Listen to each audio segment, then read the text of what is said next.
Next, from Springfield, we attend the 100th Senate General Assembly and hear from Senate President John Cullerton and Senate Minority Leader Christine Radogno on their agendas moving forward. This runs about 15 minutes. So, my philosophy as Senate President has been to simply try to keep the Senate on the path that members set. I am honored to have, again, earned your trust and support. This ceremony and this session are about the 59 members of the Senate coming together to make Illinois better. Today, I would encourage everyone to enjoy the ceremony and celebrate with your families. It will soon be over and much work awaits. I think we can all agree that things have got to get better. The state needs a budget, period.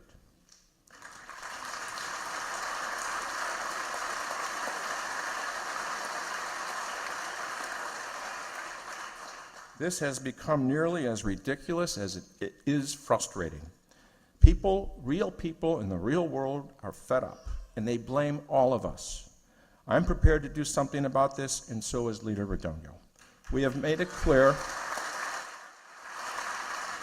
that the Senate will offer solutions and leadership. Today, we are filing more than a dozen proposals containing the contents of our budget and reform plan. The intent is to quickly pass them in this new session. It is my hope that the Illinois House and you, Mr. Governor, will join us. I recognize that this is not an easy task, but it's time for the Senate to step up and provide leadership. We have done this before. 8 years ago today, the Illinois Senate ushered in a new era when Senator Radogno and I were first elected to lead our caucuses. As has been mentioned, but maybe some of you have forgotten or were lucky enough to not have known about the personal political wars that had consumed this chamber and much of state government at the time. A governor by the name of Blagojevich presided over the 2009 inauguration ceremony. And right after we got the gavel away from him, we, the Illinois Senate, began an impeachment trial that would remove him from office. So we've seen some pretty bad times. And we've gotten through them by working together. That was the promise Leader Radogno and I made 8 years ago. And together, we have worked. We have made historic changes in Illinois. Now, I'd be the first to complain that we, the Senate, don't get the credit or attention that we deserve. That could be because we tend to cooperate rather than tear each other apart. And too often, if there's no conflict, there's no coverage. But I digress. It was together that we, the Senate, passed the 2011 workers' compensation reforms that began to rein in cost while also protecting workers. Could more be done? Yes, and we are working on that proposal. We, the Senate, also enacted workplace reforms that kept conventions and jobs coming to McCormick Place. And Governor Quinn vetoed that bill, so my first call was to Leader Radogno, and less than 24 hours later, the Senate had overridden that veto. And today, the convention business is again strong, thanks to our efforts. The Senate led the way on marriage equality. That, too, was a bipartisan effort that was important for thousands of people across the state. And because of us, they have the same basic rights as everyone else. Those are real people with real rights that we helped. And just a few weeks ago, we, the Senate, passed sweeping energy policy changes. Most people called it the Exelon bill, but it also contained groundbreaking environmental policies that will guide Illinois and the nation for years to come. I, however, think of that bill as the Roy Durkee plan. Roy is a union welder in the Clinton Nuclear Power Station, which is in Senator Chapin Rose's district. Roy's job at that power plant pays his mortgage and is how he could afford a new car for his family. There are hundreds of workers like Roy at the nuclear plants in Clinton and the Quad Cities. If those plants had closed, it would have wiped out jobs, families, entire communities. We didn't let that happen. Now, perhaps some of you are sitting there thinking, well, none of those things affected us. And to that I would say, did you enjoy the 70-mile-per-hour speed limit on the drive to Springfield today? That was Senator Oberweis's idea, Republican Senator Oberweis. Now, Senator Oberweis, it wasn't long ago that the political animosity was such in this chamber that Democrats would have simply stolen your idea, filed our own version, and then taken the credit. It's called bill-jacking. That's the kind of thing that Leader Radogno and I talked about ending 8 years ago. And I went back and reread our 2009 speeches. I talked about the need for a sense of camaraderie in solving problems. Leader Radogno, you welcomed the opportunity to work together. You cautioned that Republicans would disagree with us from time to time. Those disagreements, however, would be principled, not petty or personal. So we need to continue to honor those commitments now as much as we did then. Unfortunately, we find ourselves seemingly mired in a new campaign season before the old one is over.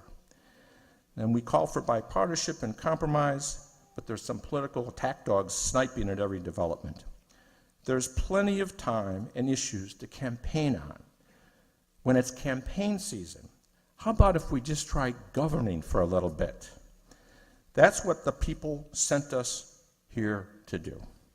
So frankly, I think the state, I think personally the state has been shaken up enough, and now it's time to make Illinois great again.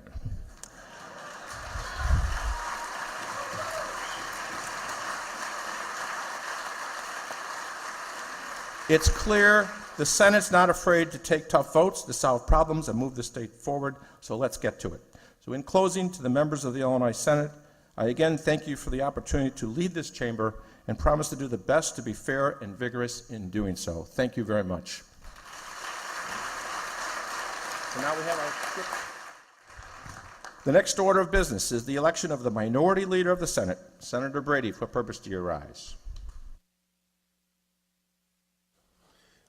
Mr. President, on behalf of the Senate Republicans, I request unanimous consent to declare Christine Radogno of Lamont to be the Senate Minority Leader for the 100th General Assembly. Leave granted? Leave is granted. Senator Christine Radogno was declared Minority Leader. Senator Radogno, congratulations. The chair recognizes Senator Christine Radogno. Thank you, Mr. President, and welcome to Governor Rauner. Thank you for presiding over the proceedings today.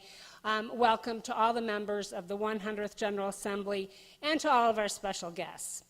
To those with whom I've served, I say thank you, and to our new members, Senators Castro, Fowler, Schimpf, and Tracy, I hope each and every one of you enjoy this experience as much as I have. It's extraordinarily rewarding. I look forward to working with each and every one of you over the next days, weeks, and years ahead.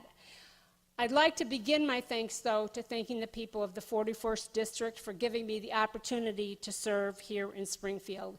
It is certainly not an honor I take lightly, and I know none of you do as well. It's a huge responsibility. I want to thank my Senate Republican colleagues.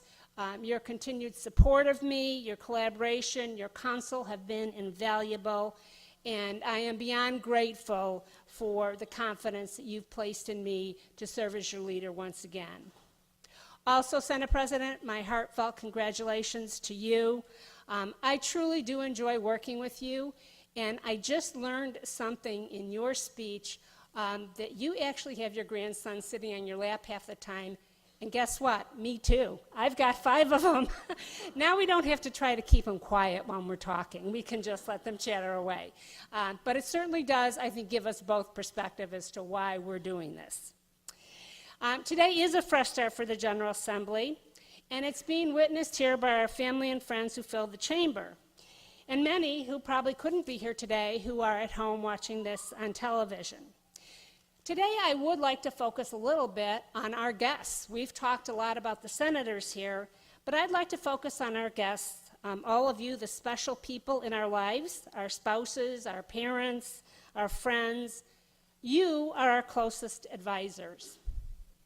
The fact is, there's an old saying that says, keep your own counsel. And you know what? Those of you sitting here next to the senators and in the galleries, you are our closest counsel. You're our link to our communities.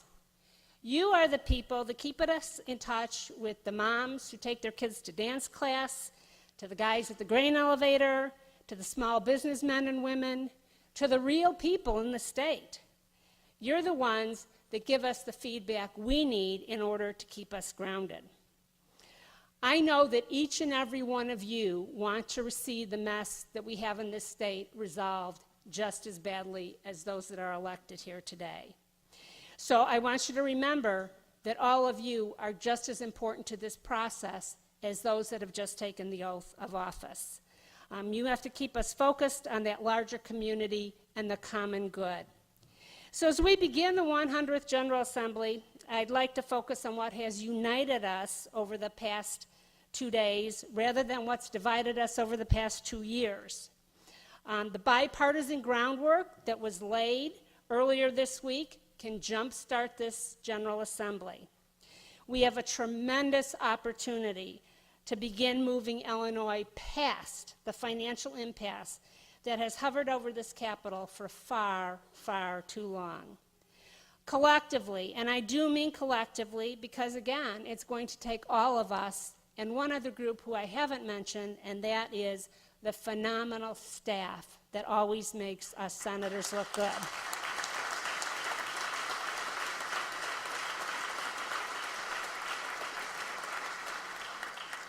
They literally will work around the clock 24/7 when we call on them to do that. So they need to be recognized.